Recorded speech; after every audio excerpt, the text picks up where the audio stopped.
Bahlil mengungkapkan pihaknya fokus pada program 2026 yang menyangkut kedaulatan energi, pangan, makanan bergizi, sekolah rakyat, dan berbagai macam program yang menjadi fokus pemerintah.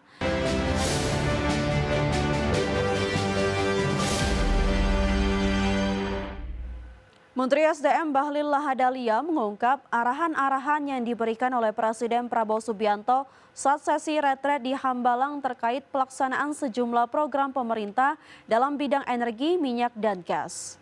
Bahlil mengungkapkan pihaknya fokus pada program 2026 yang menyangkut kedaulatan energi, pangan, makanan bergizi, sekolah rakyat, dan berbagai macam program yang menjadi fokus pemerintah yang diharapkan mampu mendongkrak pertumbuhan ekonomi nasional. Bahlil melaporkan Kementerian SDM juga akan meningkatkan lifting minyak pada 2026 melalui sejumlah strategi termasuk eksplorasi dan penemuan sekitar 75 blok minyak baru yang direncanakan untuk dilelang mulai bulan depan guna mempercepat penambahan produksi minyak nasional.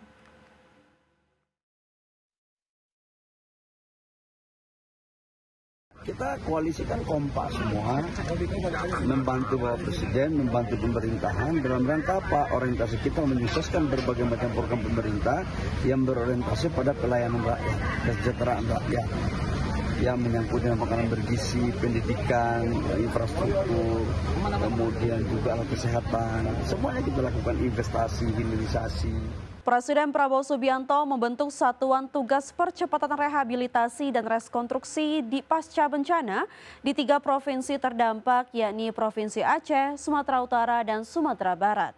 Presiden menunjuk Menteri Dalam Negeri Tito Karnavian sebagai Ketua Satgas.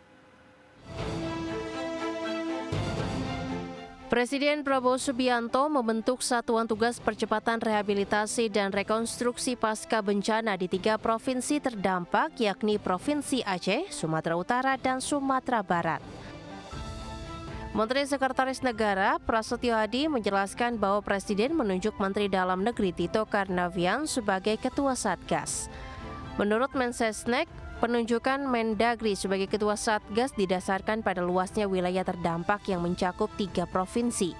Terkait target kerja, Menteri Pras menegaskan bahwa Satgas akan bekerja secepat-cepatnya sesuai tahapan yang telah ditetapkan, sementara target prioritas pemerintah berfokus pada pembangunan hunian yang layak bagi para warga terdampak. Tidak ada kalau target ya secepat-cepatnya, kan tahapannya juga sudah ada ya. Untuk prioritas pertama tentunya adalah sesegera mungkin dibangun sebanyak-banyaknya hunian bagi saudara-saudara kita yang sekarang masih ada di pengungsian. Lebih lanjut, Mensesnek menyampaikan bahwa sejumlah pihak mulai dari kementerian, lembaga, Polri hingga Danantara terlibat aktif dalam upaya pemulihan. Sementara Kementerian Pekerjaan Umum menurut Mensesnek telah merencanakan penanganan berdasarkan data kerusakan. Dari Jakarta, Jen Cahyani, Damar Wicaksono, IDEX Channel. Pemirsa, Institute for Development of Economics and Finance atau INDEF menegaskan arah kebijakan Koperasi Desa Merah Putih pada 2026 sangat bergantung pada penerapan sistem tata kelola yang transparan. Selain itu, penyusunan aturan main yang tegas serta mekanisme koordinasi antar lembaga yang lebih terstruktur juga menjadi hal penting bagi pengembangan koperasi desa.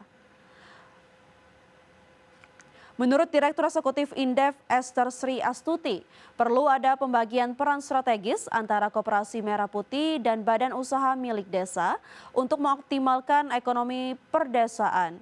Melalui pemberdayaan ekonomi kolektif, koperasi desa dapat dirancang sebagai lembaga berbasis keanggotaan yang fokus pada penyediaan input produksi, penyediaan tenaga kerja, modal kerja, logistik, serta penguatan akses terhadap pasar dan teknologi. Sementara dengan basis orientasi keuntungan lokal, BUMDes dapat berperan sebagai entitas yang berfokus pada kegiatan usaha berbasis potensi lokal dengan orientasi laba guna menghasilkan pendapatan asli bagi desa. Sebagai pengawasan, Esther juga menilai perlu pelatihan intensif bagi pelaku Koperasi Desa Merah Putih, mengingat kapasitas pengelola Koperasi Desa Merah Putih tidak satu frekuensi. Tata kelolanya ya harus bottom up dan top down gitu, nggak bisa hanya top down saja gitu. Karena setiap daerah punya karakter sendiri dan setiap daerah punya keunikan sendiri, jadi tidak digeneralisir. Dalam bahasa Jawa tidak digebyah-uyah gitu ya.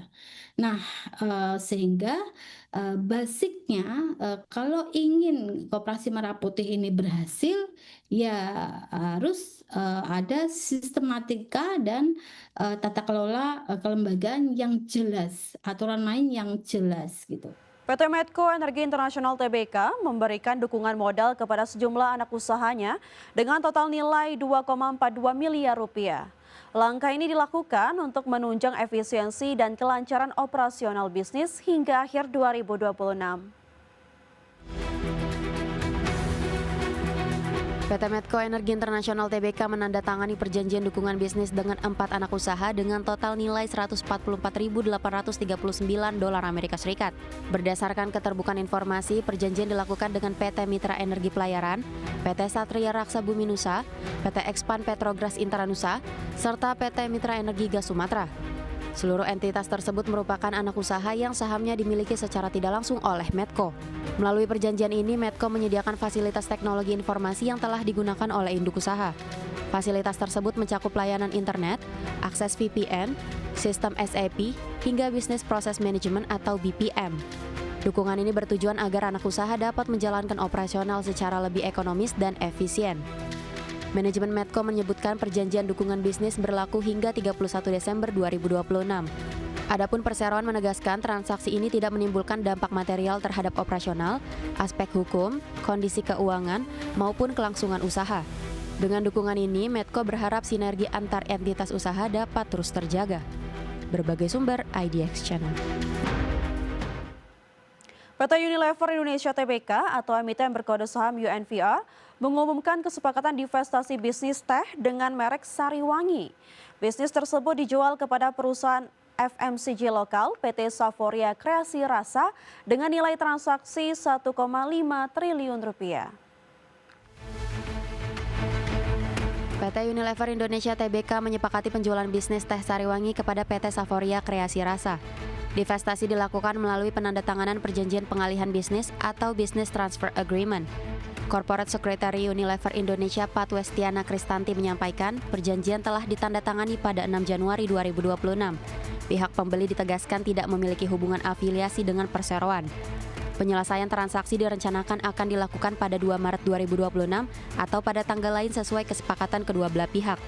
Perseroan menyatakan transaksi ini tidak memberikan dampak material terhadap operasional, aspek hukum, maupun kelangsungan usaha. Penjualan bisnis teh memungkinkan Unilever Indonesia merealisasikan nilai investasi dan mengembalikannya kepada pemegang saham dalam jangka pendek.